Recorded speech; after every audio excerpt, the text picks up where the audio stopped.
country classic there with legend Kenny Rogers. One of the huge performances at last night's CMA Awards, watched by millions right here on ABC. Music and media consultant Bruno del Granado joins us now with his insider insight into the big show. Kenny Rogers still has it, Bruno. It's undeniable.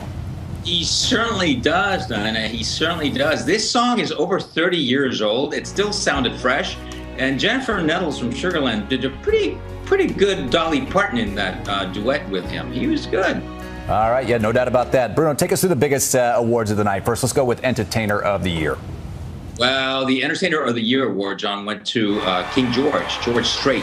He's had 60 #1 country hits. He's been nominated 82 times for the CMAs, won 22 times. It was obvious it was his turn to shine tonight with the biggest award of the night, and he deserved it. Well loved by everybody. He's a generous man. He's helped everybody in that room somehow during their career, and just like I said, very well deserved award. And there's another big one from the night as well, Album of the Year. Yes, Album of the Year went to Blake Shelton, based on a true story. His biggest selling album is his last album, that is. Blake, as you know, is one of the coaches on The Voice. He's one of the most popular entertainers around because of The Voice in his country career. Big winner tonight because he won 2 awards, the Album of the Year and Male Vocalist of the Year. That's another big one for him. I'm telling you what, that family's had a good night, a big night for Blake's wife as well. Oh, yeah, Miranda, this is the 4th time she wins Female Vocalist of the Year, tying Reba McEntire. And this is the 4th time in a row that Blake wins. So, you know, they are Nashville's new power couple, John. You know what, though, Bruno? They've been at it for a long time. They deserve those wins. But we have to talk about Taylor Swift. She got the Pinnacle Award. She's 23 years old. Can you believe this? This is the 47th edition of the CMAs. They've only handed the Pinnacle Award once before tonight. It was to Garth Brooks in 2005. Now, keep in mind, Garth Brooks is the 3rd biggest selling recording artist of all time behind the Beatles and Elvis Presley.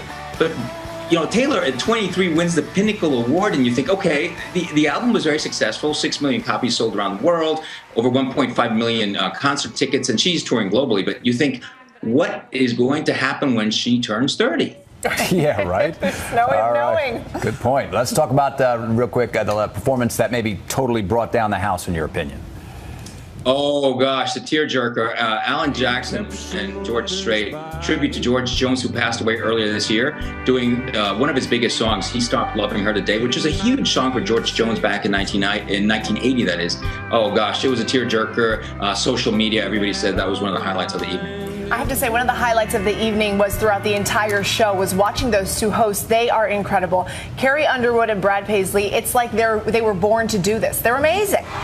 They are incredible. This is the 6th time they host the CMAs. They are naturals. They're great hosts, tremendous performers because they both also performed.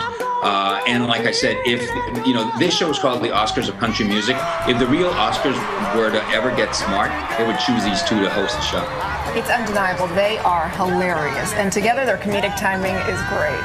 All right, music and media consultant Bruno del Granado, thank you so much for joining us this morning. Thanks, Diana. Bruno. All right.